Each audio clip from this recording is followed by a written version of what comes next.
할렐루야. 좋은 새 아침을 새벽에 또 우리에게 하나님 음성을 듣는 시간이 돌아왔습니다. 오늘 새벽은 골로새서 3장 20절에서 21절 말씀으로서 가정윤리에 대한 말씀을 드리겠습니다. 자녀들아, 모든 일에 부모에게 순종하라. 이는 주 안에서 기쁘게 하는 것이니라. 아비들아, 너희 자녀를 갱놓게 말지니 낙심할까 함이라. 아멘. 요즘 저는 차량을 그냥 두고 이제 나이가 좀 들었어요. 그러다 보니까 자동차를 가지고 다니는 것보다 대중교통을 이용하는 것이 더 좋더라고요. 안전하고요. 또 우리 대한민국의 복지정책이 어느 나라보다도 잘 되었어요. 앞으로요, 대한민국과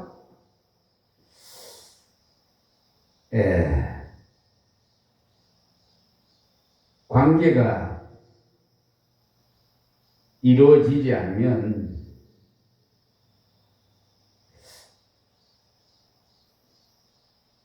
그 나라는 성장 발전하는데 많은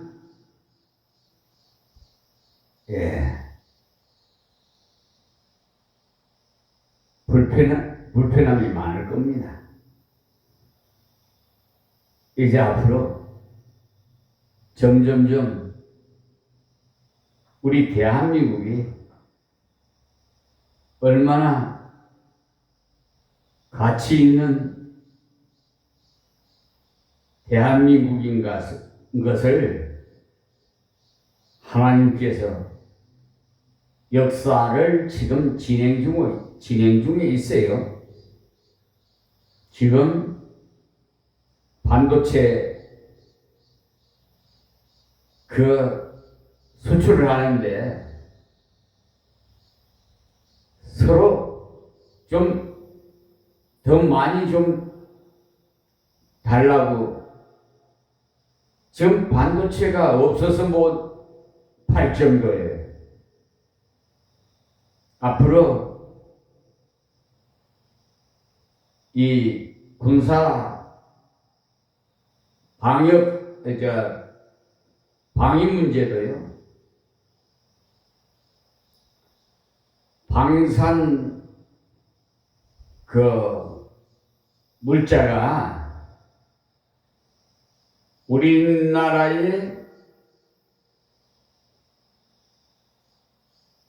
기술을 연마하지 않으면 좀 어려움이 생겨요. 어느 나라나 국방이 튼튼해야 안전하기 때문에 제1위 국방이잖아요. 안정해야 됩니다.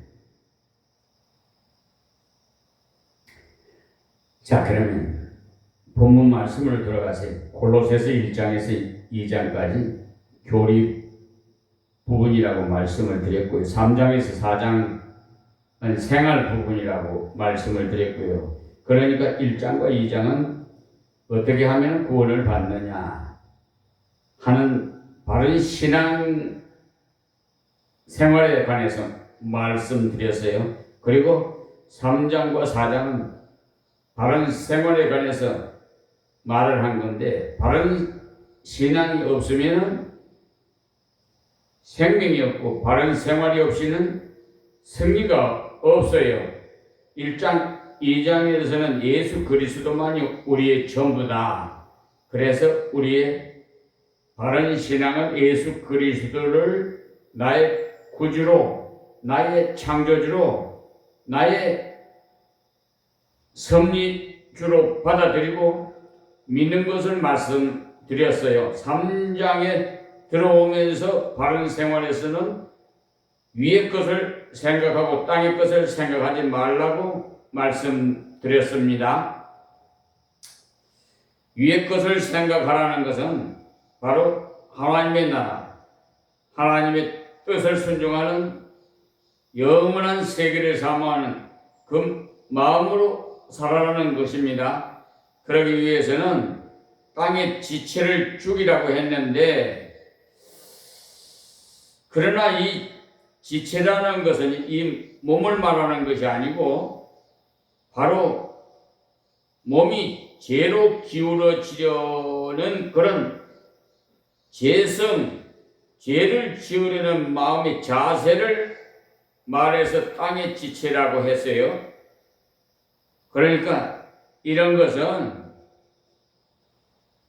성경 연구를 많이 하신 목사님의 설교를 잘 들어야 돼요.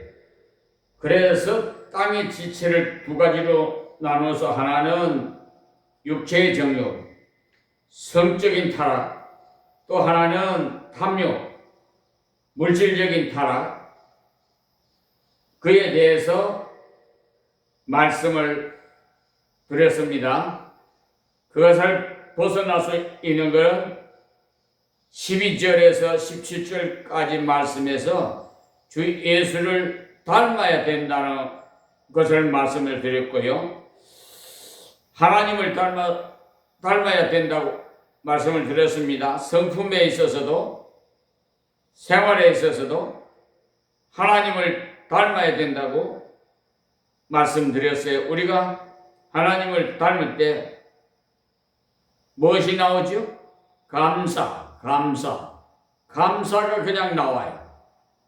그 다음 18절에서 시작해서 총론이 끝나고 소위 생활론에서 강론으로 이제 들어갔어요. 그러니까 우리가 탐욕에 빠지지 않으려면 물질을 바로 지배해야 되고, 우리가 정욕에 빠지지 않으려면 가정을 바로 지켜야 된다는 겁니다. 그러니까 빠지지 않으려고 노력을 할 것이 아니라 올바른 길을 가면 됩니다. 올바른 길을 가는 내용에 대해서 지난 시간에 말씀 18절에서 19절에 통해서 부부윤리에 관해서 말씀을 드렸어요. 그러나 우리가 알아야 되는 것은 기본적으로 예수 그리스도를 영접하지 않는 사람은 이것이 없다는 사실을 알아야 됩니다. 그리고 성령이 우리를 지배해 주시지 않고는 이 사실을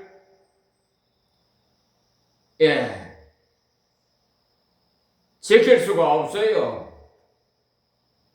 그리고 성령이 우리를 주장하실 때 굴복하지 아니하면은 이 일은 일어나지 않는다는 사실을 알아야 됩니다.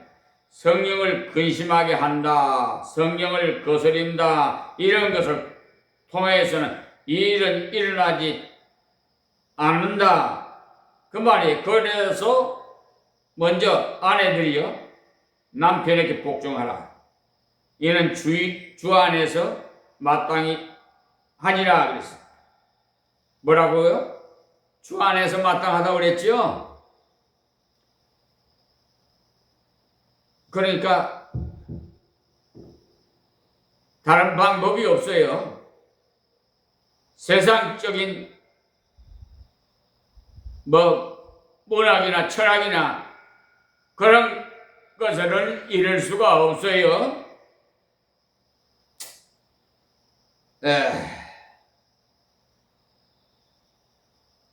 그래서 아내들이여 남편에게 복종하라. 이는 주 안에서 마땅하니라고 가정에서 질서를 지켜야 된다고 말씀을 드렸어요. 아내는 남편에게 순종을 해야 됩니다. 또 남편들에게는 아내를 사랑하라고 하셨는데 에베소서 5장 25절에 말씀하시기를 남편들아 아내 사랑하기를 그리스도께서 교회를 사랑하시고 위하여 자신을 주심같이 하라. 그러니까 자신을 주심같이 하라. 아내를 사랑하기를 얼마나 사랑하느냐 하면 예수께서 교회를 위해서 자신을 주심같이 사랑하라. 자기가 전부 투자된 완전한 희생이라고 하셨습니다. 아내를 위해서 완전히 희생해야 돼요. 그러니까 남편이 훨씬 더 책임이 크다는 것을 아시기 바랍니다. 그리고 괴롭게 하지 말라 하신 말씀은 올바르게 이해를 해줘야 한다는 거예요. 왜냐하면 더 연약한 그릇이므로 내가 도와줘야 되고 더 연약한 그릇이므로 괴로운 것을 내가 담당해야 된다는 겁니다.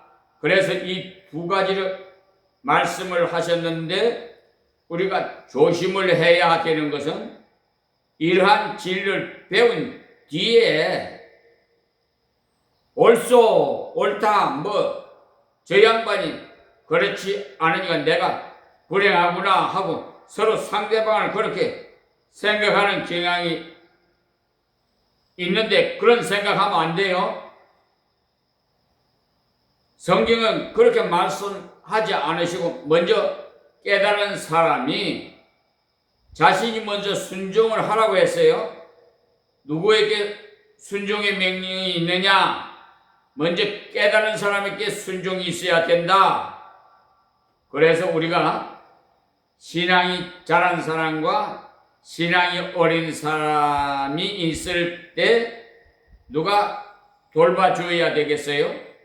신앙이 자란 사람이 어린 형제를 돌봐줘야 되겠죠? 그렇기 때문에 아내가 신앙이 자라있는 사람이면 훨씬 먼저 아내가 순종을 해야 합니다. 또 남편이 신앙이 자라고 아내가 신앙이 어리면 남편이 희생을 많이 해야 됩니다. 거기에서 가정에 진정한 평화가 있고 만족이 있어요. 그래서 이 부부의 윤리는 그 가정의 바탕이 부부이기 때문에 이 말씀을 드렸어요. 이제 20절에서 21절로 들어가겠습니다. 오늘 새벽에 이 20절에서 21절은 소위 친자윤리예요. 그러니까 자식과 아버지의 관계, 부자관계 윤리예요. 그러니까 자녀는 부모에게, 부모는 자녀에게 어떻게 해야 되느냐? 그러나 이것은 복음 안에서입니다. 세상 안에서는 이 일이 있을 수가 없어요. 복음 안에서 효도를 어떻게 할 것이냐? 그 다음 자녀 교육은 어떻게 할 것이냐 하는 문제입니다. 그러니까 20절은 간단하지만은 효도에 대해 관한 것은 21절은 자녀 교육에 관한 것이에요. 그래서 3장 20절을 보겠습니다. 자녀들아 모든 일에 부모에게 순종하라. 이는 주 안에서 기쁘게 하는 것이니라. 그래서 먼저 자녀들아 이렇게 나와 있죠. 앞에서도 말한 바와 같이 남편부터 말하지 않고 아내에게 먼저 말씀을 하셨죠. 부모에게 먼저 말하지 않고 자녀들에게 먼저 말한 것은 복음을 받고 나면은 밑에 있는 사람들이 잘못하면 자유다, 마음대로 해도 좋다, 이런 사상이 들어서 혹 하나님의 뜻을 거스릴까 해서 그 거슬리기 쉬운 사람들을 먼저 들어서 교훈을 한 겁니다. 그래서 여기서 자녀들아 이렇게 먼저 말씀을 하셨어요. 그래서 자녀들에게 무엇이라고 말씀을 하셨느냐 하면은 모든 일에 부모에게 순종하라 이렇게 말씀하셨어요. 모든 일이라고 하셨어요.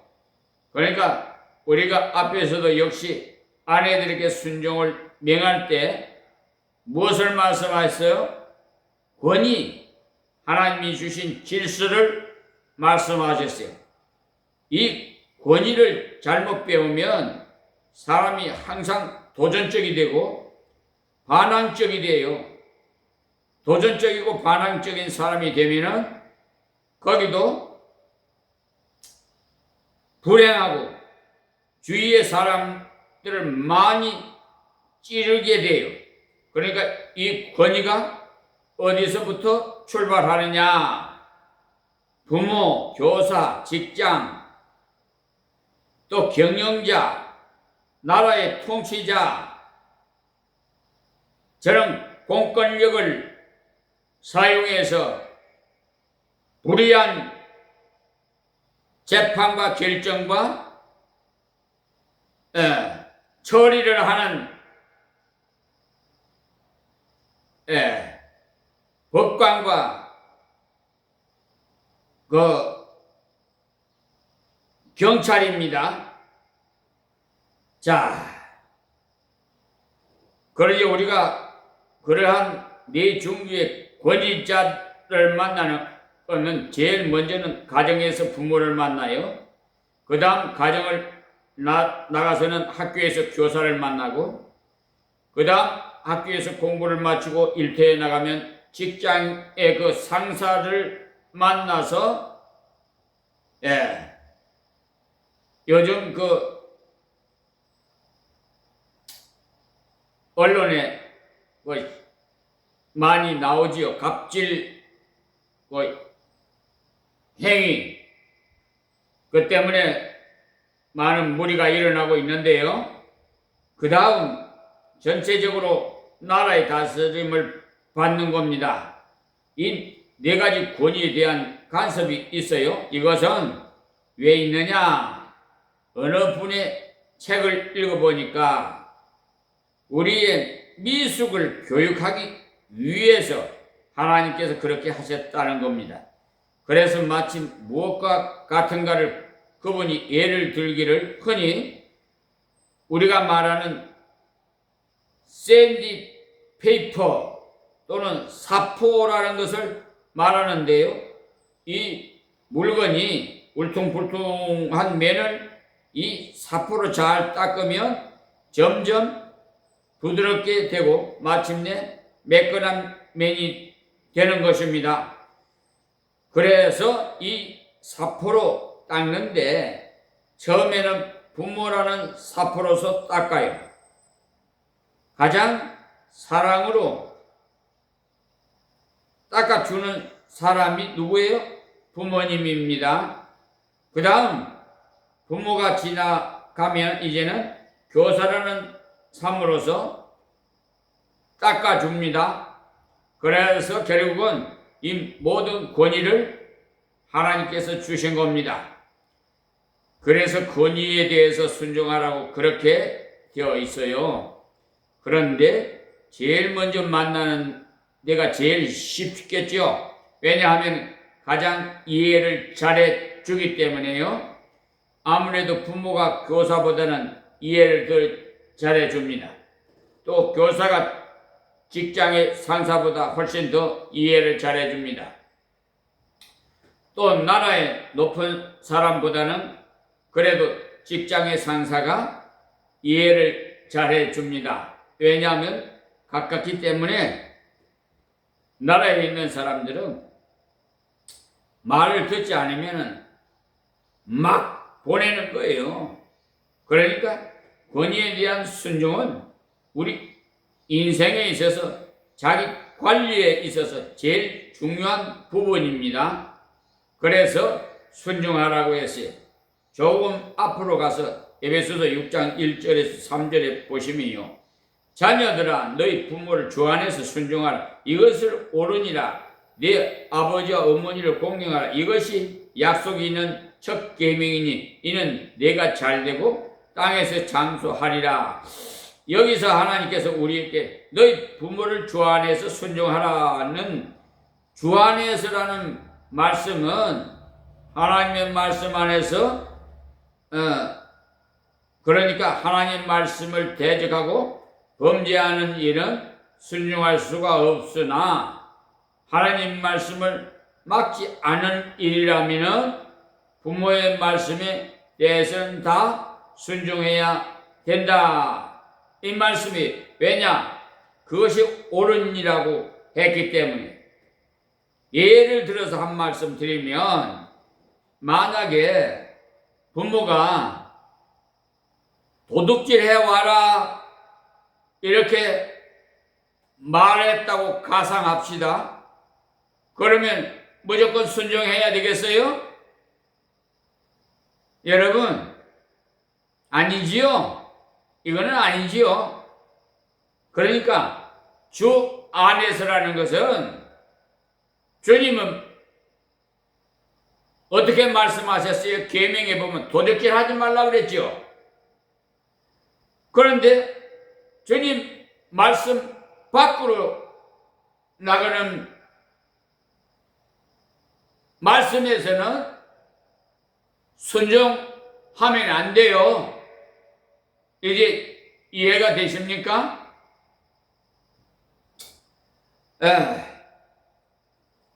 그래서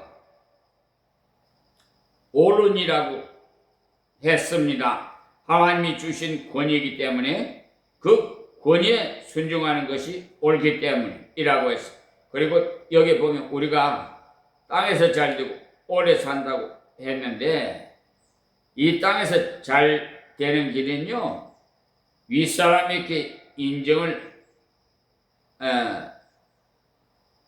받는 길입니다. 위에 사람에게 인정을 못 받으면 그날부터 밀려나요.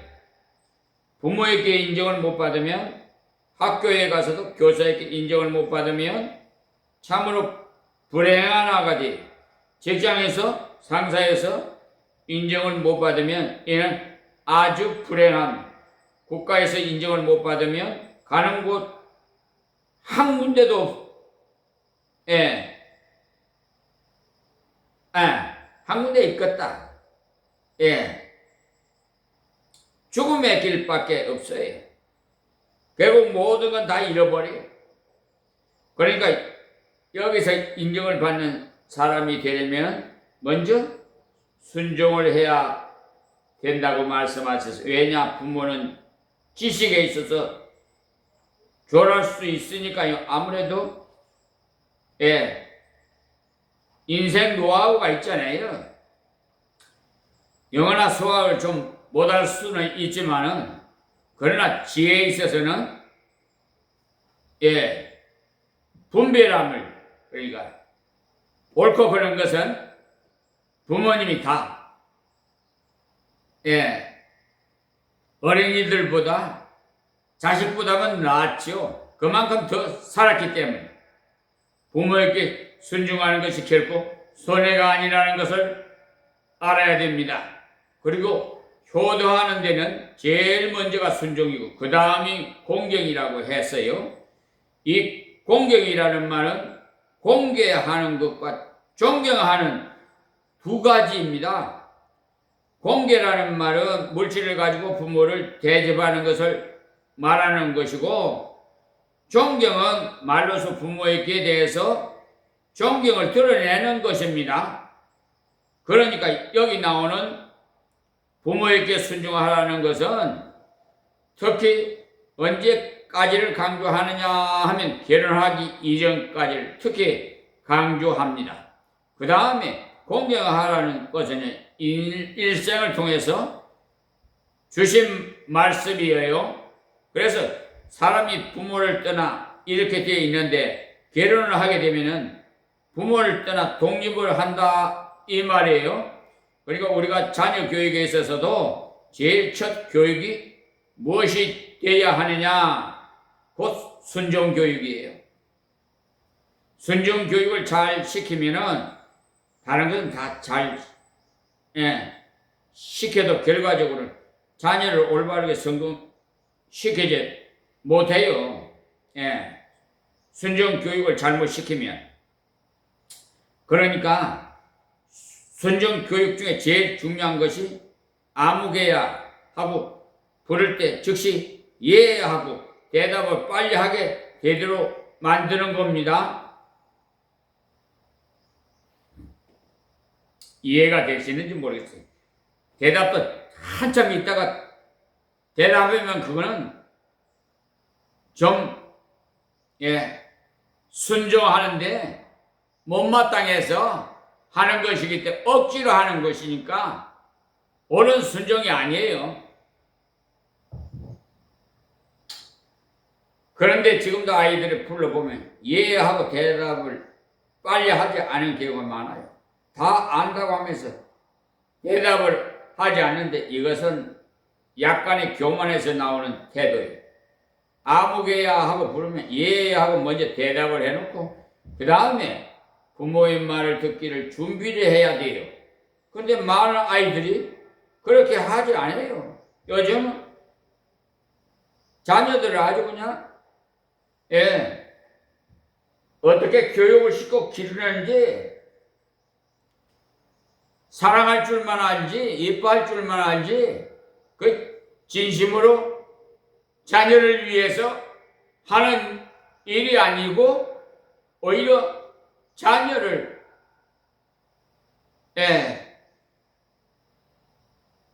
이 세상에서 사는데 실패하게 만드는 일을 하는 거예요.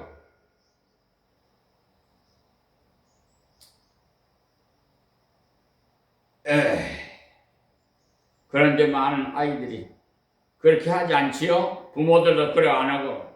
그러니 이것이 우리가 어디서 실패를 하는? 다 어릴 때 실패해서 그래요. 제일 먼저 부모의 말에 대답하는 것을 가르쳐야 되는데 부모님들이 그런 것에는 별로 관심이 없고 그저 예뻐서 귀여워해주고 좋아하다 보니까 잘못된 버릇을 고쳐주지 못해요. 아이들이 버릇이 대부분 어릴 때 형성되는 거거든요. 그러니까 3살 먹는 버릇이 이런 그러니까 70세까지 간다든가 속된 말이 우리나라에 있지요? 그 진리의 말씀이 이거예요. 어떻게 우리 조상들이 그렇게 하나님의 지혜를 받아서 그렇게 옳은 말씀을 하셨는지 저는 어떤 때는 참 감사하게 생각하고 있어요. 하나님께서 우리 대한민국 그 어르신들에게 백성에게 지혜를 이렇게 주셔서 그래서 고바라 스즈코라는 일본이 쓴 숨은 힘이라는 그 책을 보면은요, 자기는 아이들에게 누구야 하고 불렀을 때, 아무개야 불렀을 때 대답을 안 하면 대답할 때까지 계속 부른다는 거예요. 그래서 대답을 정확히 해야만이 대화를 시작한다는 겁니다. 그리고 순종하지 않을 경우에 순종할 때까지 그 모든 권리를 박탈하는 그런 방법으로 아주 어렵게 그것을 교육했다는 것이었습니다. 그분은 우리보다 한 30년 앞서 시대의 사람이었는데 후에 그 아이들이 잘 돼서 나중에 미국으로 대만으로 두루 여행을 했고 결국은 자녀 교육의 그 성공이 부모의 성공 중에 가장 중요한 것이더라고 기록한 것을 볼 수가 있습니다.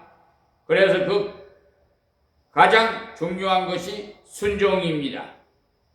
순종을 안 하면 모든 것이 다 있어도 그런 소용이 없어요. 그러니까 순종할 때는 단호하게 순종하도록 만들어야 됩니다. 어떤 이야기 중에요. 어느 왕이 공주가 여러 명이 있는데 그 공주 중에 고집이 센 공주가 하나 있었어요. 그 공주를 시집을 보내야겠는데 그 고집을 가지고 누구의 속을 썩이겠느냐고 걱정을 하고 있는 중에 이웃 나라의 왕자가 내가 데리고 가겠다고 해서 결혼을 허락했습니다. 그런데 몇 년이 지나서 다니러 왔는데 자기 남편이 여보하고 부르니까 쫓아와서 예 하니까 왕이 모범적인 순종이 여인이 되어버린 그 사연을 사이에게 물어보니까 사이 말이 결혼을 하고 가는 중 말을 타고 한참 데리고 가는데 말이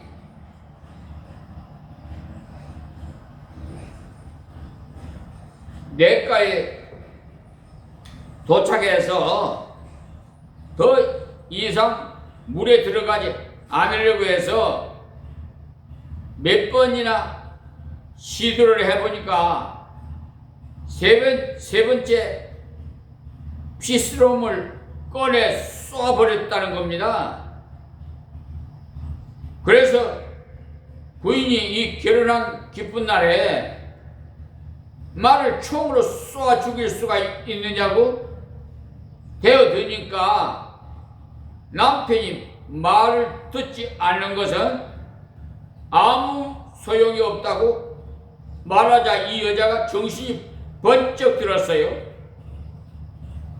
이 왕자는 불순종에 대해서는 결코 용납을 하지 않는 단호한 사람이라는 것을 알고 자기도 불순종하다가는 국물도 없겠구나 하고는 생각을 했어요. 그래서 그 길로 가서 순종을 했다는 겁니다. 또 그 길로 가면서 재미나는 발상을 했는데요. 가다가 버드나무를 썩 잘라서 이것을 여기에 딱 메어 놓으라고 해서 메어 놓았습니다. 버드나무는 아주 부드럽기 때문에 한 달쯤 있다가 풀으라고 해서 풀어보니까 암만 풀어도 안 풀렸어요. 이것이 처음부터 잘 붙어서 완전히 굳어지니까 잘 퍼지지 않고 붙어 있는 것이 마치 습관을 어릴 때부터 만들고 결혼 생활에서도 잘 하겠지 하고 적당하게 놔두면 고치기가 힘이 든다는 겁니다. 그래서 공주를 교육을 잘 시켰다고 해서 왕이 기특해 하고 칭찬을 해 주었다는 이야기가 고보라 서적고가 쓴 책에 기록되어 있어요. 그리고 대부분의 부모들이 순종하는 것도 앞으로 15세쯤 되면은 철이 들어서 알아서 하지 않겠느냐 하지만 그때가 되면은 벌써 끝난 겁니다. 그때는 벌써 아버지는 어떻고 어머니는 어떻고 하면서 따져들어요. 그러니 12세를 기준으로 해서 12세 이하는 이유를 묻지 말고 순종하도록 만들어야 돼요. 12세 이상일 때는 이유를 설명해 주고 순종을 요구해야 됩니다. 그러니까 12세를 기준으로 해서 12세부터는 설명을 더 많이 해줘야 된다. 이 말씀을 드립니다. 저번에도 말씀한 바가 있습니다만 화로에 불을 담아 놓았는데 2살짜리가 기억하는데 이 화로는 뜨겁다. 들어가지 마라. 이렇게 설명을 해서 되는 것이 아니에요. 무조건 가지 말고 일하고 오라고 잡아 당겨야 됩니다. 그때 이유를 다 설명해 준다면 그 아이는 다 되어버리고 말 것이에요. 아직 지각이 없기 때문에 그때는 무조건 순종하도록 만들어야 돼요. 그러나 지각이 개발되도록 나이 먹을수록 이해하면서 순종하도록 인도해 줘야 됩니다. 그래서 여기에서 먼저 순종하는 것이 중요하다고 말했어요. 그 다음 공경하는 것을 또 말씀하셨는데요. 공경은요 부모에게 물질을 대접하는 것을 말합니다. 그러니까 아이들이 특히 여행이나 소풍을 갔다가 올 때 부모님께 선물을 사 왔을 때 아주 반갑게 여겨야 됩니다. 어떤 부모님들은요 이것을 뭐 하려고 사왔느냐고 해요. 이것은 아무래도 쓸데가 없다고 합니다. 사온 것만 해도 고마운데 이것을 비평하고 따지는 것은 아주 잘못된 것이에요. 그것은 공경의 첫걸음을 꺾어버리는 짓이 됩니다. 그렇기 때문에 적은 것 하나라도 사가지고 왔을 때 칭찬을 해주세요. 고맙게 여기서 반가워해 주세요. 대개 공경을 받지 못하는 사람들의 경우에 거의 대부분이 부모에게도 원인이 있는 경우가 바로 그것 때문에 가만히 보면 어떤 경우는 부모님께 돈을 드려도 별로 반갑지 않아 할 때 아마 옆집에서 부모님께 5만 원을 주는데 자기 자녀는 2만 원밖에 주지 않아서 기분이 좋지 않다는 비교 의식을 가지게 되는데 이것도 비교해서는 안 됩니다. 절대로. 바로 그 공경을 한다는 자체를 반갑게 여기고 고맙게 여겨야 돼. 그렇게 할 때 오히려 부모님이 저렇게 좋아하시는구나. 내가 조금 더 기쁘시게 해드리려고 좀 더 드리고 좀 더 자주 드려야겠다. 이러한 생각이 자녀들의 마음속에서 일어나서 공경을 위해서 연구도 하고 개발을 하는 마음이 생기게 돼요. 그러니 선물을 하나 사서 드렸더니 사오려면은 옳은 것을 사오지 이런 것을 물건이라고 사오느냐고 비난을 한다면 다시는 사드릴 마음이 생기겠어요?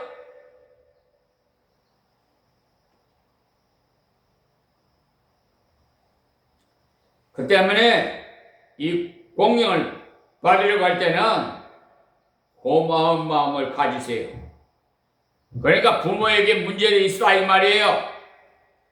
우리의 현 풍조가 자녀를 너무나도 적게 낳는 이제 이 세월이기에 이런 문제가 어떻게 될는지를 모르지만 특히 요사이 차자인 경우는요, 그러니까 둘째 경우는 부모님을 모시지 않습니다. 명절에 가서 인사나 한번 하면 되는 정도로 밖에 생각하지 않아요. 이것은 아주 잘못된 거예요. 맏아들이 되는 분이 부모님을 모시고 그 전체를 책임을 져야 하니 너무나 수고를 많이 하고 대단히 어려운 일이에요. 여러 자녀가 모두 용돈을 모아드린다면 모시고 있는 분이 굉장히 보람이 있을 겁니다. 그러니까 이 문제도 분명히 다루어 나가야 돼요. 왜냐하면 그것을 통해서 자녀 교육에 가장 중요한 것을 가르칠 수 있는 기회이기 때문에 가장 중요한 것은 자신이 몸소 친히 하는 거예요. 그러니까 자녀 교육 순종하게 만드는 것, 권위 있게 순종하도록 만드는 것, 이런 것은 가정에서 부모님들의 그 태도 여하에 딸려 있어요. 그러니까 부모가 시부모님에게 별로 좋지 않는 태도를 보여주면은 아이들이 그것을 그대로 배운다는 것을 아십시오.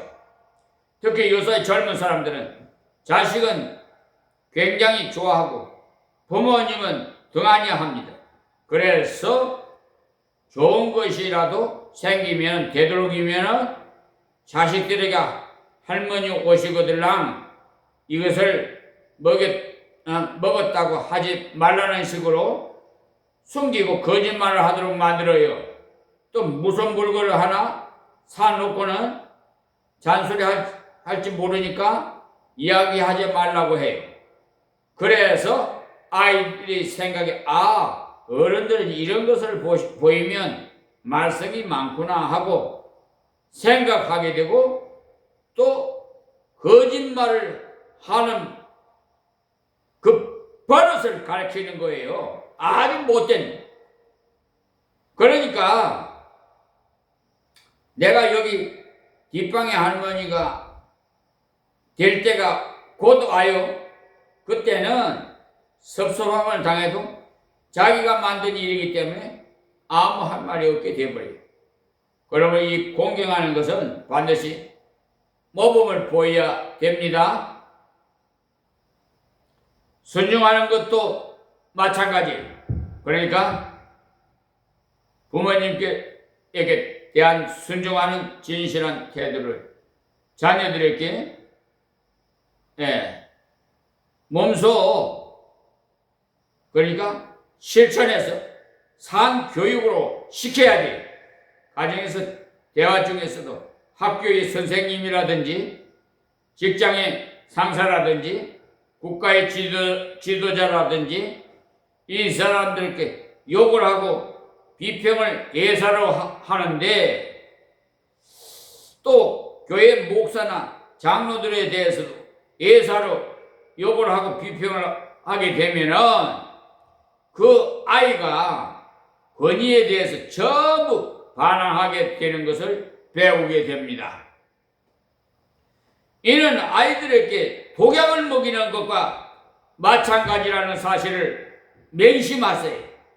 그런데 예사롭게 자기의 상사의 욕을 하고 국가의 높은 사람의 욕을 하고 이런 것이 자기가 똑똑한 줄로 알고 합니다. 그것은 아이들에게 반항을 가르치는 겁니다, 여러분.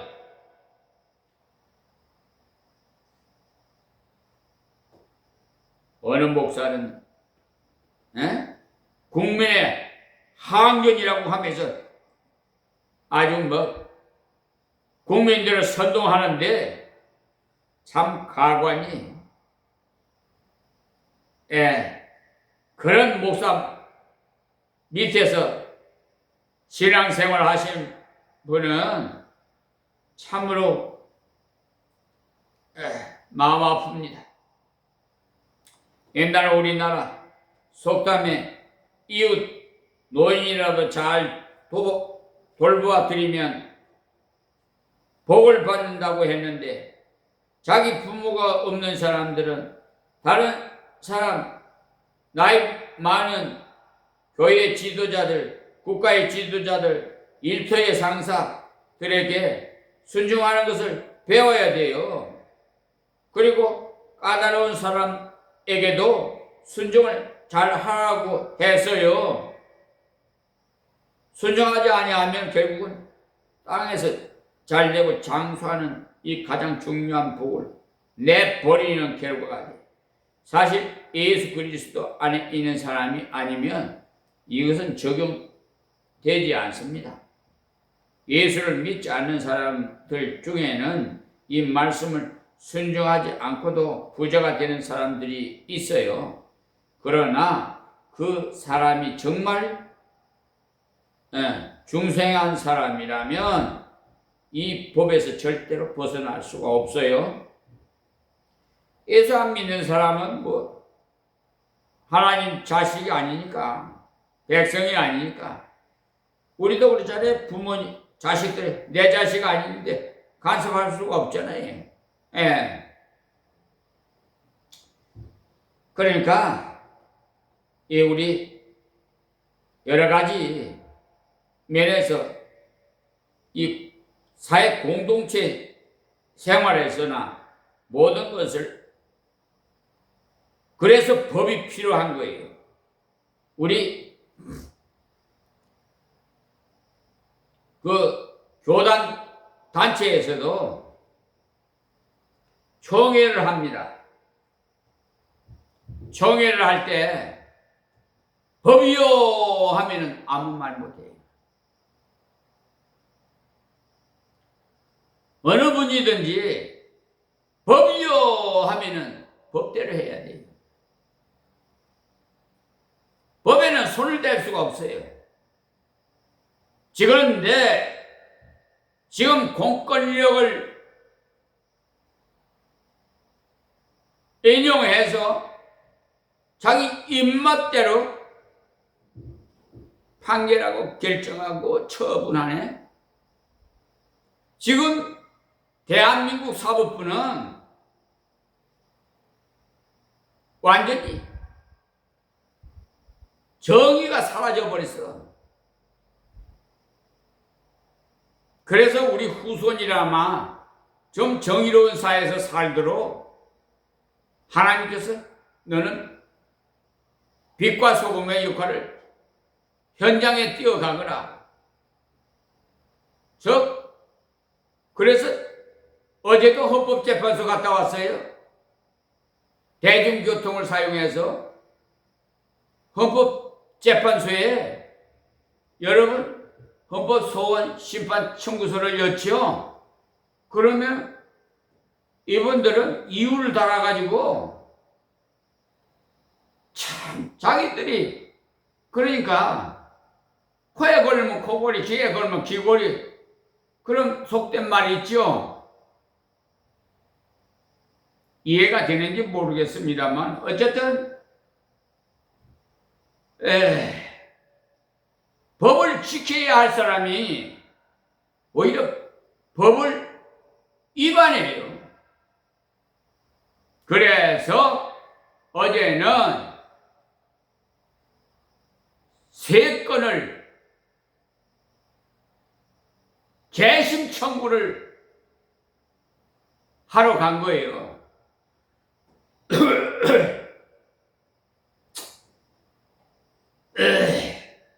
여러분 헌법소원,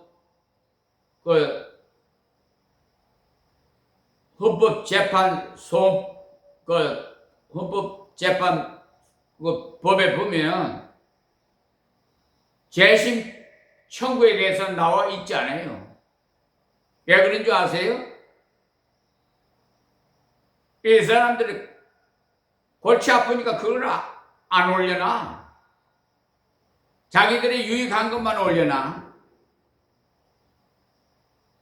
재심 청구할 걸 아는 사람은 법률가 외에는 몰라. 저는 이 세상에서 법학을 공부한 저들이지만은 저는 예수님이 선생이에요. 법학 선생이요. 그런 전수를 받았기 때문에 이 세상의 법관하고는 차원이 좀 달라요. 아시겠습니까?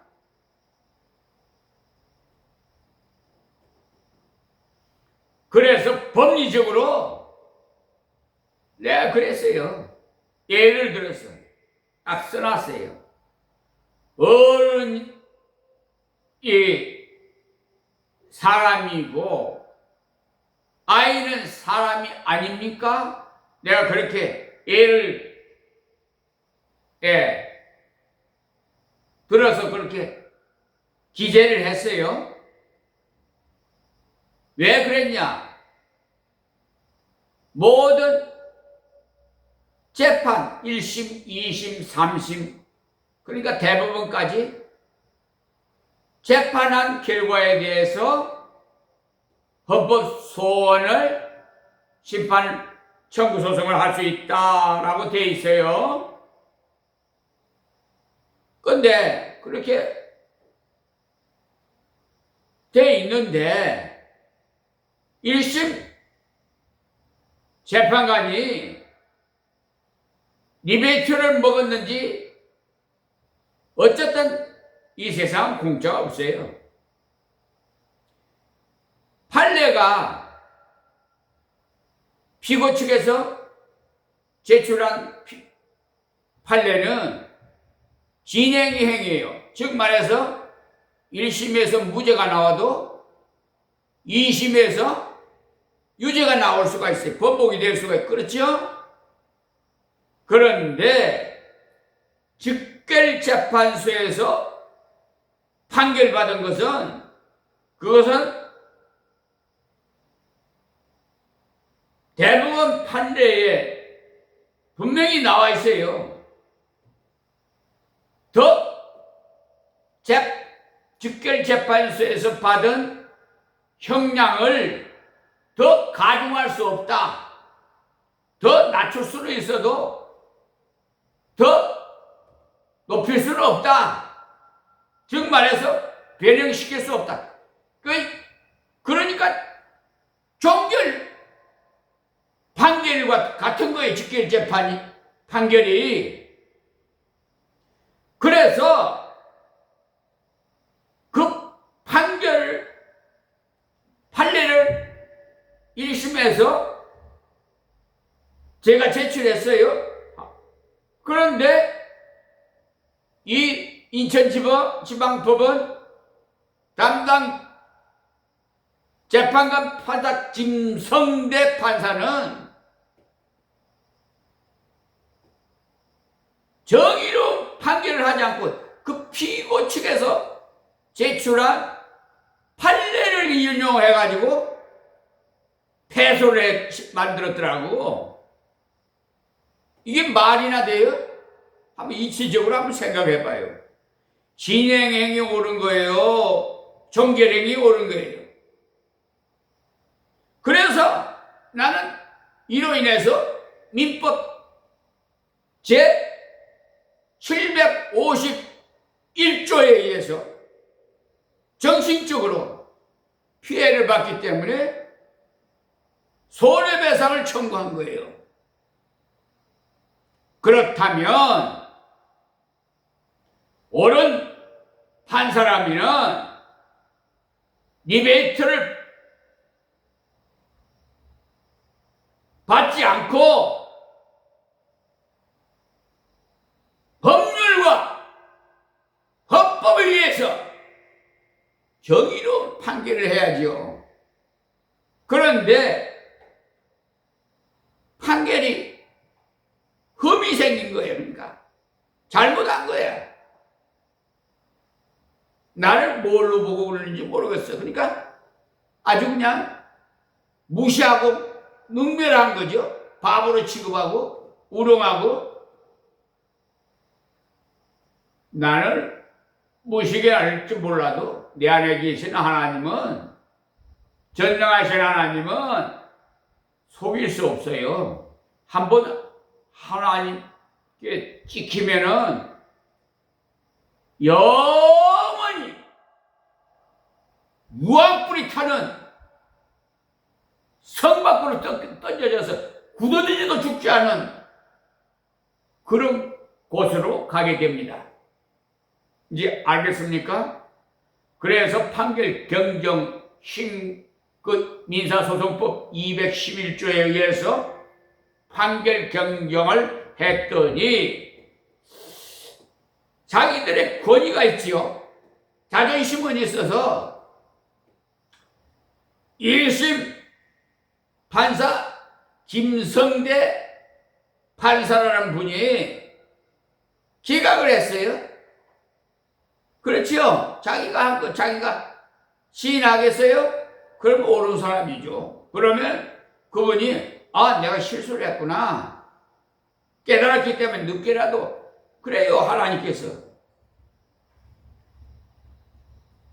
양심이 있는 사람은요, 정직한 사람은 70번에 7번도 용서해 주라고 했어요. 그런데 프라이버시는 있어가지고 자기가 한 일을 정당화시키기 위해서 기각을 시킨 거야. 그래서 항소를 했어요. 또 기각.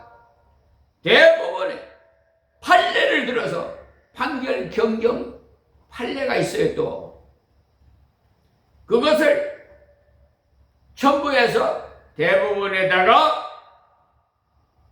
특별 항고를 한 겁니다. 예, 민사소송법에 조항에 있어요. 특별 항고가. 그랬더니 대법원에서 심리불속해 기각. 이 대법원에서는요, 대법원 보면 상고심 절차에 관한 특례법으로 인용을 해서 심리불속행을 많이 해요. 그분들의 습성이, 그런 관습이 그래요. 그걸 없애버려야 돼. 근데 국민들이 그걸 몰라. 참 가소롭고 불쌍해. 그런 자들이 국민의 헬세를 받고 대법관이라고 그 자리에 앉아서 있으니 이 나라 앞날이 어떻겠어요? 그런 앞덩어리 존재들은 다 척결해야 돼요. 암 칼로 수술해 내버려야지. 암이 한번 걸렸다면요, 혈관을 통해서 온몸에 다 퍼져요. 그렇기 때문에 이 혈관을 통해서 위에 갈지 간에 갈지 대장에 갈지 몰라요. 암덩어리가 그 세균이. 아시겠습니까? 그래서 하나님께서 저에게 빛과 소금의 역할을 감당할 수 있도록 명을 하신 거예요. 이 세상이 너무나 어둡기 때문에. 빛이 어디에 필요해요? 어두운 데 필요하죠. 소금이 어디에 필요해요? 우리 일상생활에 소금이 없으면 음식을 못 먹어요. 간을 맞춰야 음식에 맛이 있는 것이지, 간도 안 맞추면 덤덤한 걸 어떻게 먹어요? 매시꺼워서 못 먹어요. 아마 요리하시는 주부님들이 너무나 잘 아실 거예요. 그리고 또 어떤 데 사용하지요? 절 있는데, 예를 들어 생선을 사왔다. 그럼 좀 썩지 말으라고 소금으로 간을 합니다. 또 맛있게 구워서 먹으려고 간을 합니다. 그러니까 이 빛과 소금의 역할을 우리 그리스도인들이, 하나님 믿는 백성들이 하나님께서 명했어요. 너는 빛이다, 너는 소금이다 말씀하셨거든요. 그러면 아멘, 아멘은 순종한다는 거예요. 복종한다, 믿습니다, 동의합니다 막 등등 아멘이 결론은 예수님을 말하는 거예요. 그렇다면 보세요. 실천을 해야 될까요? 그냥 말로만 듣고 그냥 무시하고 있어야 될까요? 여러분 생각은 어떻게 생각이 듭니까? 올바른 하나님의 아들, 딸이라면 하나님의 말씀을 순종해야 되겠죠? 그런데 그래 안 해요, 지금. 그래서 쭉쟁이가 있고 알곡이 있는데 염소가 있고 양이 있고요. 자, 언제 그것이 드러나느냐? 예수님 재림하실 때 이제 심판의 왕으로 오셔요.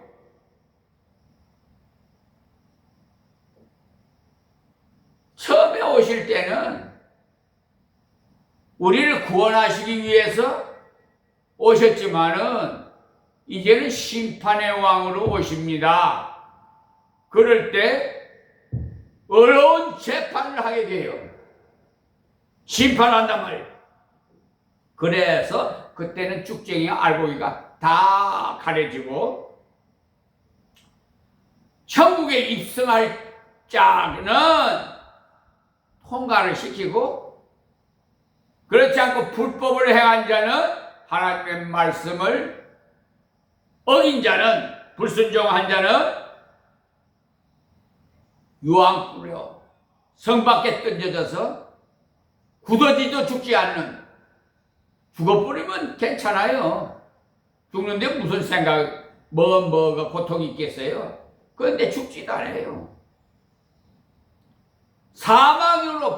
사망의 부활로, 예수 믿지 않은 사람들은 사망의 부활로 다시 부활되기 때문에, 예수 믿는 사람들은 생명의 부활로 부활이 되지만은, 그래서 그 차원이 달라요.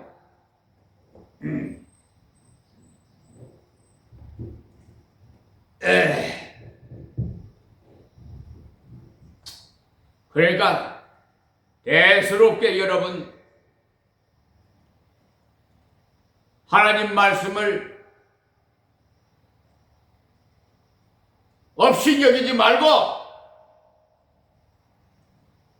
자녀 교육에도 하나님의 말씀을 순종하시기 바랍니다.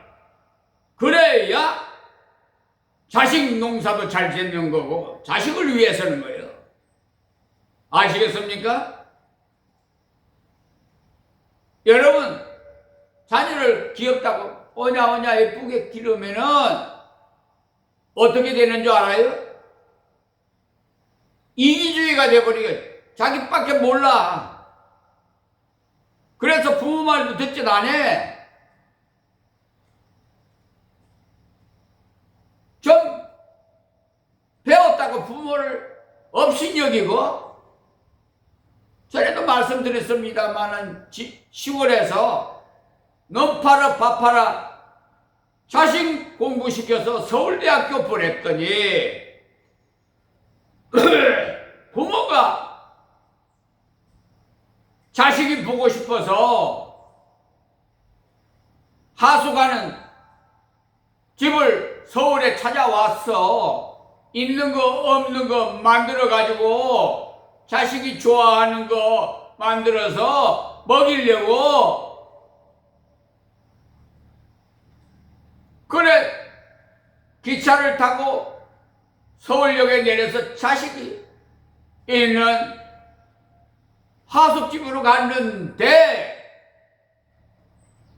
그 하숙집에 같이 하숙하는 서울대학 학생이 그 자식한테 물어보니 저 누구야? 하니까 우리 집 머슴이야. 여러분 어떤 생각이 듭니까 여러분? 지금 이거 사실이에요. 이거 꾸며서 내서 말하는 거 아닙니다. 그럴 때 부모의 심정은 어떻게 됐을까요?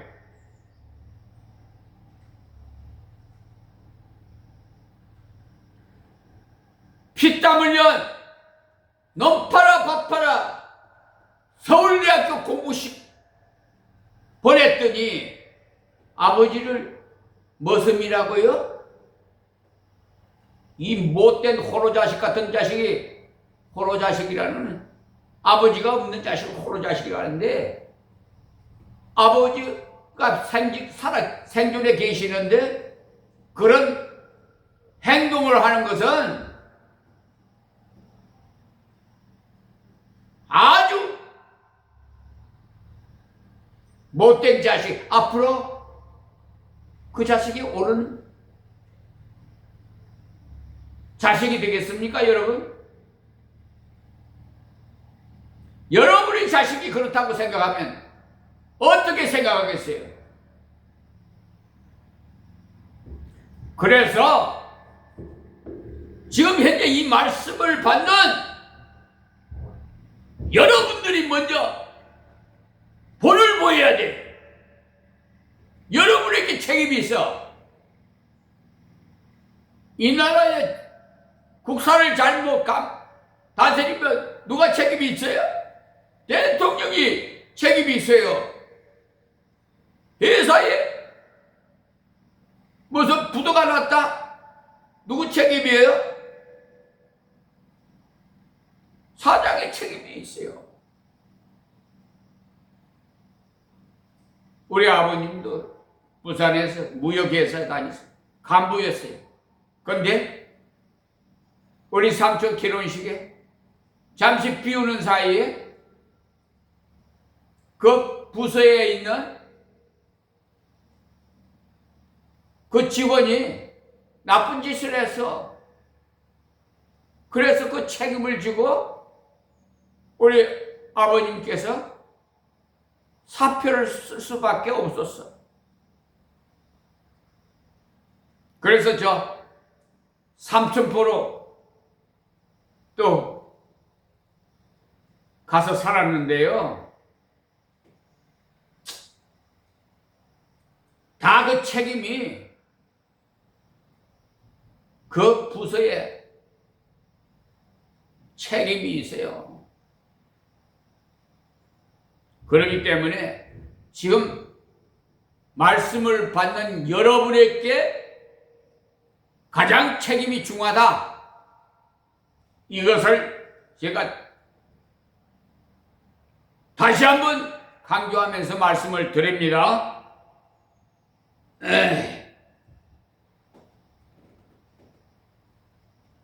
그러니까 내가 부모가 한 것이 20년 후에는 다시 내한테 돌아온다는 사실을 아시고 부모님들이 잘해야 돼요. 자녀 교육을 잘 시켜야 돼요. 그러므로 이 공경하는 것은 반드시 모범을 보여야 된다는 것을 알아야 돼요. 순종하는 것도 그렇고요. 자, 그러면 중생한 하나님의 자녀라면 반드시 부모님께 올바르게 하지 않으면 하나님의 채찍이 있다는 사실도 아시기를 바랍니다. 이런 우리가 맞는 채찍은요, 하나님으로부터 맞는 채찍은 이런 세상 부모님이 주시는 채찍하고는 틀려요. 그 중에 제일 문제가 되는 것이 오랫동안 봉사하지 못한다는 사실을 알아야 돼요. 또 땅 위에서 공경을 하지 않으면 나중에 공경할 것도 없게 만든다는 것. 부모님을 공경하면 공경할 것이 자꾸 생기지만은 공경하지 않는 사람은 내 형편이 이러한데 부모님 돌아볼 여지가 어디에 있느냐 하는 사람들이 들어있어요. 그것은 잘못된 생각이 형편이 아무리 어려우면 어려운 대로 부모님을 돌아봐야지. 냉수 한 컵이라도 찾아와서 그런데 못 오면은 전화라도 좀 해주면 고맙겠는데 전화도 없어요.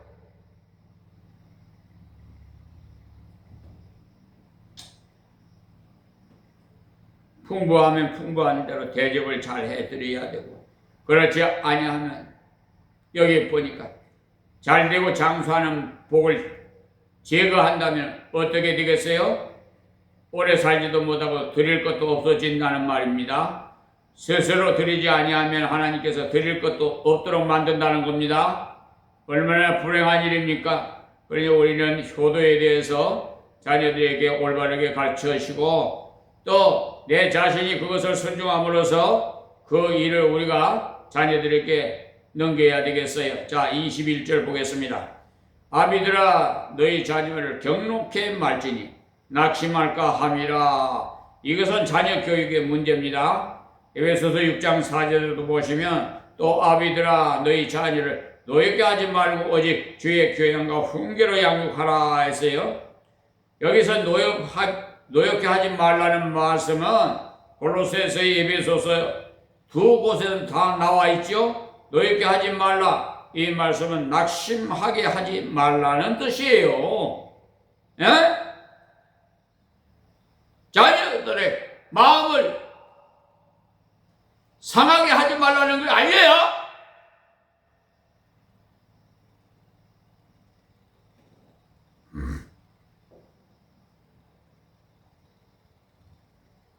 낙심하게 하지 말라는 거예요. 그러니까 똑바로 알아야 되는데 잘못 알아가지고 자식들을 기분을 상하게 만지 말라는 그렇게 알고 있어요. 참 어처구니 없어. 가장 가까운 데서 거부를 당할 때 사람이 가장 낙심을 하게 돼. 그러니까 남편이 아내에게 거부를 당할 때, 아내가 남편에게 거부를 당할 때, 자식이 부모에게 거부를 당할 때, 부모가 자식에게 거부를 당할 때 아주 좌절을 가장 크게 당합니다. 열등감이 가장 커요. 그러니까 열등감이 가장 크나 아이일수록 어디서 출발했느냐? 가정에서부터 출발이 된 겁니다. 가정에서 부모들이 이러한 말을 잘하는데 너희 동생은 좀 달라. 그 말은 내 동생하고 같으라는 말이거든요. 비교하거든요. 사람들은 같지 않습니다. 그렇기 때문에 누구하고 비교해서는 절대로 안 돼요. 우리 이웃의 남편은 저러는데 당신은 왜 그래?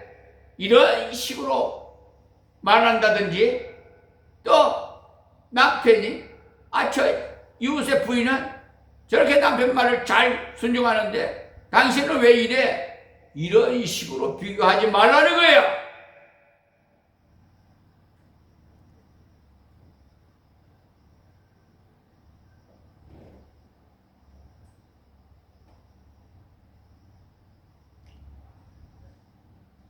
그러니까 사람은요, 하나님께서 창조하실 때 피조물로 각각 사람의 성격이랄까, 여러분 그 지문도 같은 사람 없어요. 지금 인구 약 3억이 세계에 사는 지문 똑같은 사람 한 사람도 없고, 얼굴 비슷하게 생긴 분은 있지만은, 예, 닮은 분은 있지만은 똑같지는 않아요. 어디가 틀려도 틀려요. 성품도 마찬가지예요.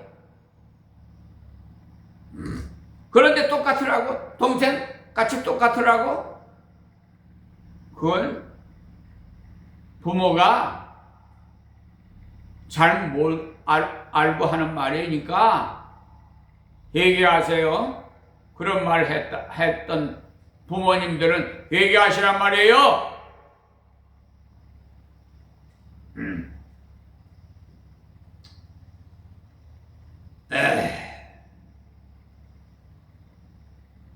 머리가 다르고 체력이 다르고 성격이 다르고 모두 달라요.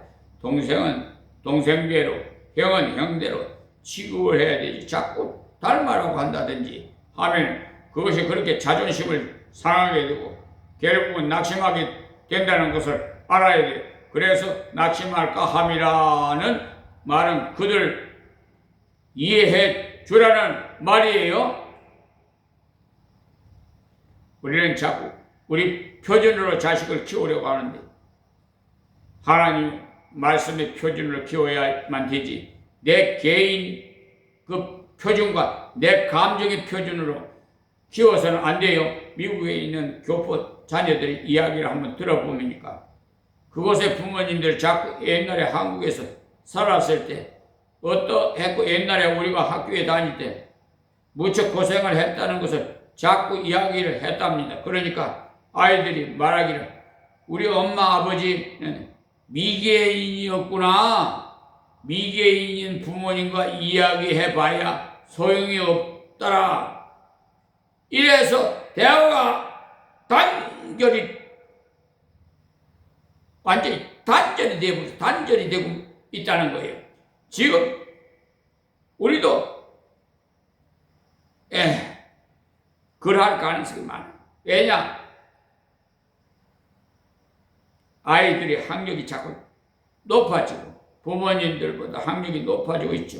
그러니까 아이들 생각에 그러한 마음을 갖기가 쉬워요. 그 때문에 내가 자라나는 환경에는 내가 자라난 그대를 아이들에게 적용하려고 하지 마시고 현지에 있는 아이들의 환경과 처지를 따라서 해석을 해주고 이해를 해 주시기 바랍니다. 어떤 어려운 가정을 만난 기억이 있는데요. 그 집에 아이가 사고를 치고 집을 나간 일이 있어요. 한 교인이 같이 가서 상담을 하자고 해서 만나보았는데 그 아이 아버지는요, 옛날 공장에서 일을 하다가 팔을 하나 잃었답니다. 그래서 공장이라고 하면은 굉장한 거부감을 가지고 있었어요. 그런데 이 아이가 자라서 대학을 못 보낼 형편이어서 부모는 상고를 보내서 회사 사원을 만들려고 하는데 이 아이는 기계를 만지는 취미가 있어서 공고를 가려고 하는 것이었어요. 아버지는 내가 옛날에 공장에서 이렇게 팔을 잃었는데 공고를 내가 가려고 하느냐고 썽이 나서 완강히 반대를 했으나 결국은 부모의 말을 듣지 않고 공고에 진학을 했어요.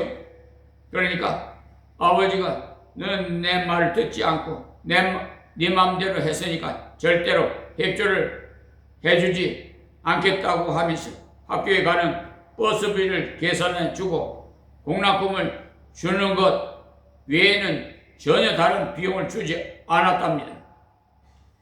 말을 다 듣고 보니까 아이가 사고를 내도록 아버지가 만들어 주었다고 말했어요. 요사이 고등학교 2학년 학생 잡기를 한 달에요. 5,000원도 받지 않고 생활을 어떻게 하겠습니까?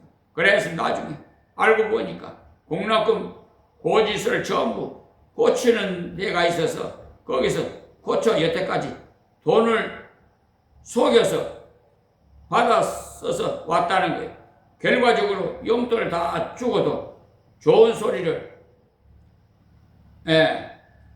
듣지 못하고 그 다음 아이에게 실컷 이용만 당하고 그 아이는 계속 공부를 속여서 왔으니 마음의 가책을 받아 왔다는 거예요. 그래서 집을 나가고야 말았어. 그것이 뭐냐? 부모가 자기 위주로 생각하고 해왔기 때문에 아이를 낙심하게 만들었던 겁니다. 전혀 이해를 해주지 않았어요. 그래서 그 학생이 반항하고 집을 나갔는데 제가 부탁을 그래 오늘 돌아오거들랑 부모가 아이에게 사과를 좀 하세요 라고 했어요.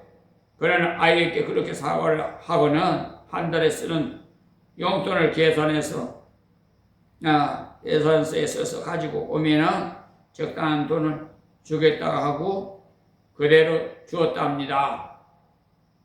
그후부터는 이 아이가 아주 좋아하면서 공부를 열심히 해서 전문대학에 들어갔고 졸업 후에 아주 좋은 곳에 취직을 했어요. 그 후에 제가 한번 만났더니 아주 감사하다는 말을 해요. 그러니까 우리가 이해를 하지 않을 경우에 반항이 일어나기가 쉬워요. 그러므로 우리는 내 입장에서만 보지 마시고 자식들의 입장도 생각해 주세요. 지금은 물질적으로는 풍요롭지만은 시간의 여유는 너무 없어요. 그래서 어떨 때는 아이들이 불쌍한 마음이 들어요. 항상 공부만 하라. 그들의 입장을 이해해 주어야 되는데 학교에 갔다 오면 학원에 가라. 완전 지옥 같은 생활을 하고 있어요. 에베소서 6장 4절에 계속 보시면요. 주의 교양과 훈계를 양육하라 말씀하셨죠.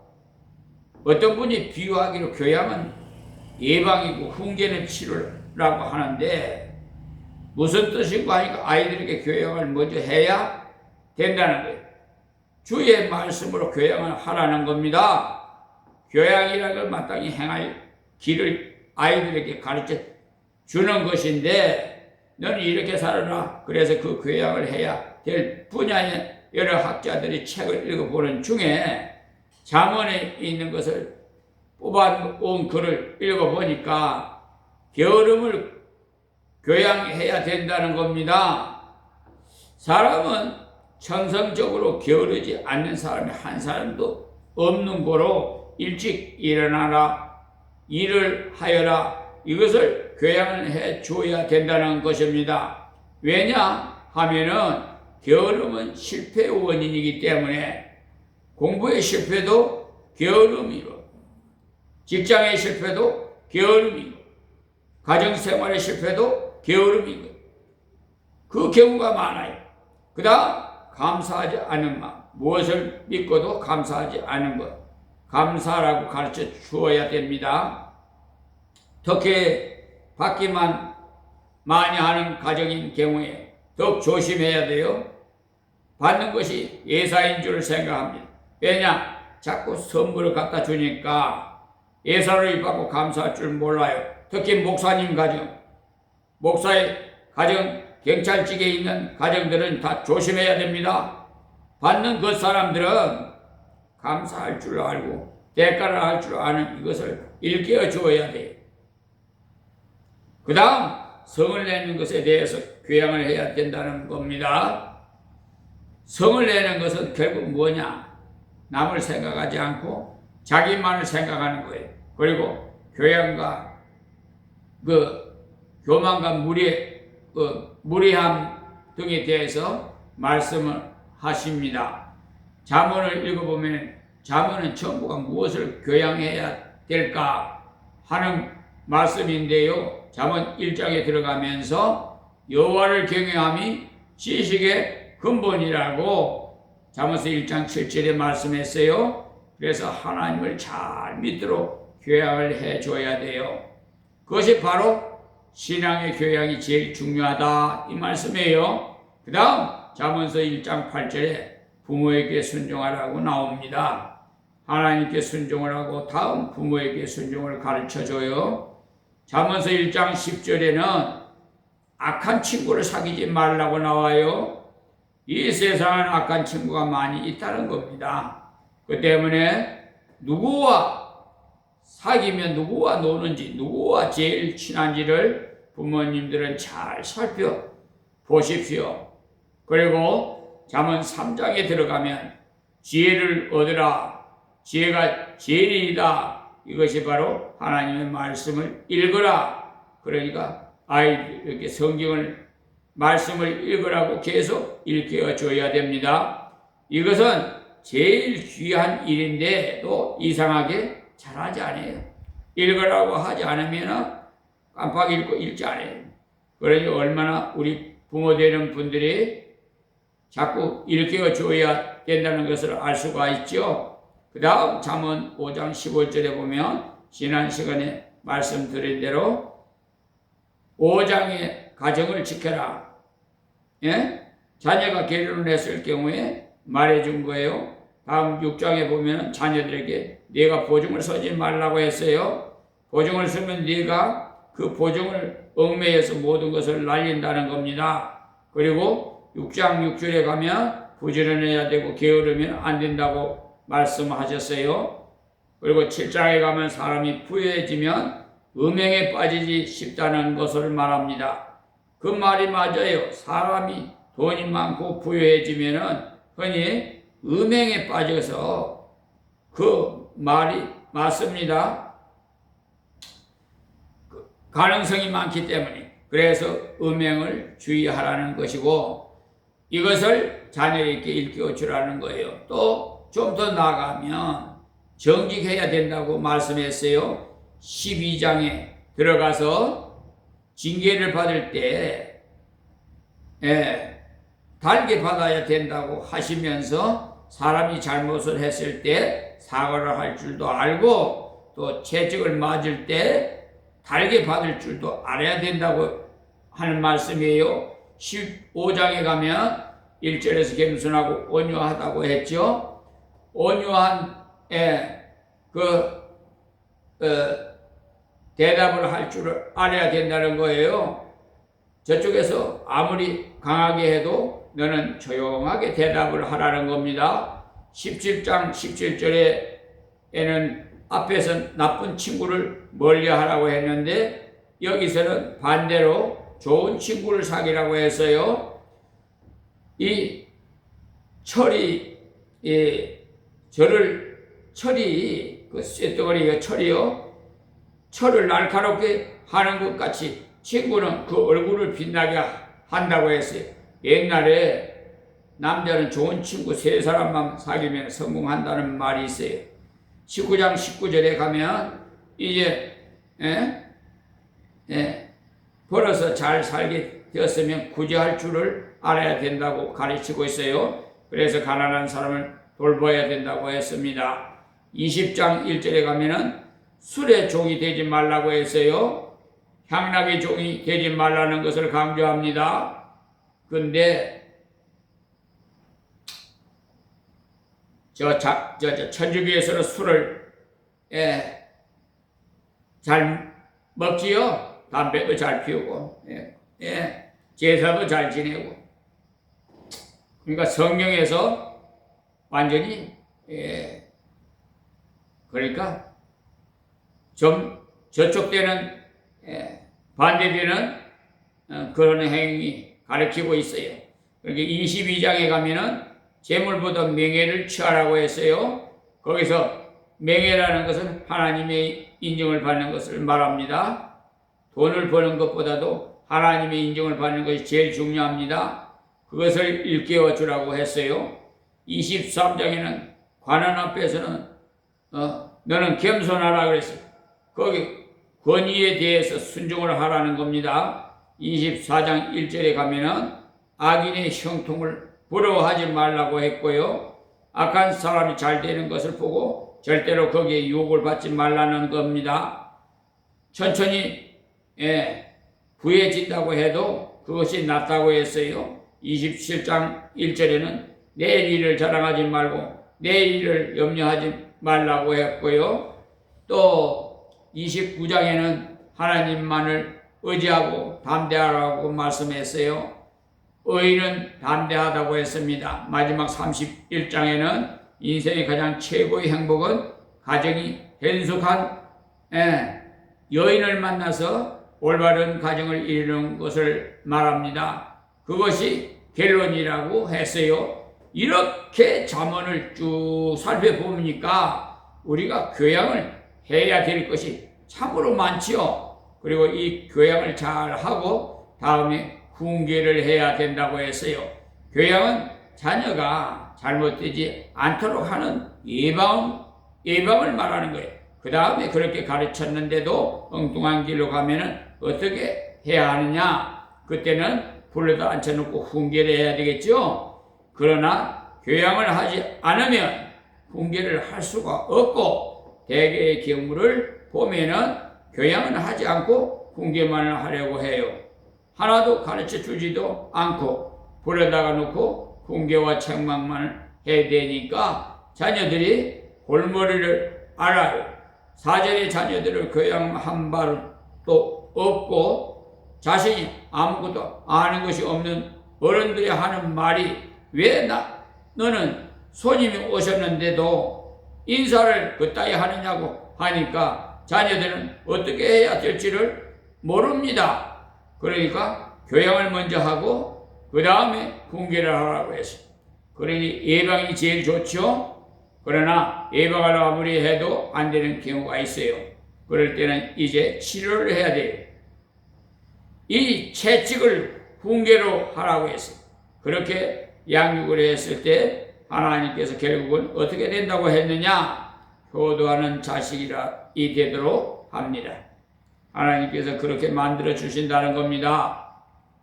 그러니까 우리가 오늘 하나님 말씀을 통해서 이 효도하는 자녀 교육의 문제는 우리가 하나님의 은혜, 대를 이어가는 방법인 거예요. 앞에서 부부 윤리는 우리가 신앙 전통인 은혜의 전통을 어떻게 하면은 이어줄 수가 있느냐, 올바르게 이어줄 수가 있느냐는 말씀이에요. 자녀에게 올바른 교훈을 남겨주지 못하면은 결과적으로 우리의 참 신앙을 남겨줄 수가 없어요. 사실 우리가 아무리 예수를 잘 믿어도 우리 자녀들이 예수를 바로 믿도록 가르쳐주지 않는다면은 우리 주일학교도 바로 운영을 못해 나가면 우리의 신앙은 우리 대에서 끝나버리고 맙니다. 그렇다면 이 나라가 앞으로 어떻게 되겠어요? 그러니까 이 효도에 관해서는 우리들이 참으로 하나님 앞에서 기도해야 할 제목입니다. 그런데 어떤 분들 중에 벌써 나는 틀렸구나 하고 생각하는 분들이 있어요. 아이들은 다 커버리고 큰일 났다. 그렇기 때문에 우리는 회개해야 돼요. 내가 잘못을 했습니다. 자녀들을 불러놓고는 내가 사과를 해야 됩니다. 그리고 하나님께도 기도하고 매달려야 됩니다. 그 길 외에는 다른 길이 없어요. 벌써 알고 보니까 시간이 너무 지났더라. 그러나 눈물의 자식을 망하지 않아요. 유명한 어거스트리 어머니인 모니카는요, 그의 자식이 대학 교수가 될 때까지 그 신앙을 가르치지 못했기 때문에 타락하는 길로 갔어요. 그러나 계속 눈물로 하나님 앞에 기도했는데 하루는 교회에서 집에도 가지 않고 계속 울고 있으니까 목사님이 위로한 말씀이 여인이여 눈물의 자식은 망하지 않습니다 라고 했어요. 그 말을 듣고 부인은 집에 돌아가서 계속 아들을 위해서 기도를 했는데 결국은 그 아들이 회개하고 돌아와서 그는 세계적인 성자가 되었습니다. 그는 나이가 30살이 되어서 상당한 세월이 지나서야 그리스도 앞으로 돌아왔지만 하나님 앞에서 큰 일을 할 수 있는 사람이 되었어요. 그러니 때가 지나서 할 수가 없다는 것은 안 돼요. 또 여기서 자녀들이라고 했지만 자녀가 없는 분들도 많지요. 자녀가 없는 분들은 자녀를 주시기를 기도하십시오. 그러나 자녀를 하나님께서 주시지 않을 경우는 자녀를 입양하는 것이 좋습니다. 가능하면 가정에는 자녀가 있도록 노력하는 것이 좋아요. 그래서 다른 자녀라도 하나님께로부터 맡아서 우리의 정성을 기울여서 키워보는 이것이 하나님 앞에서 보람된 일이 될 것입니다. 사실 우리는 우리나라 안에서 입양이 잘 되지 않고 자꾸 외국으로 보냅니다. 그래서 저 미국인들에게 우리 아이를 좀 맡아달라고 부탁을 하는 이런 지경인데, 그러니까 우리 한국 사람의 의식 구조가 남의 자식을 키워봐도 아무 소용이 없다는 이런 생각을 갖고 있기 때문입니다. 우리가 신앙으로 바르게 키운다면 그 아이를 구원하는 것이고 그 아이의 생명을 새롭게 하는 것이기 때문에 그것도 우리에게 상당히 보람된 일이 됩니다.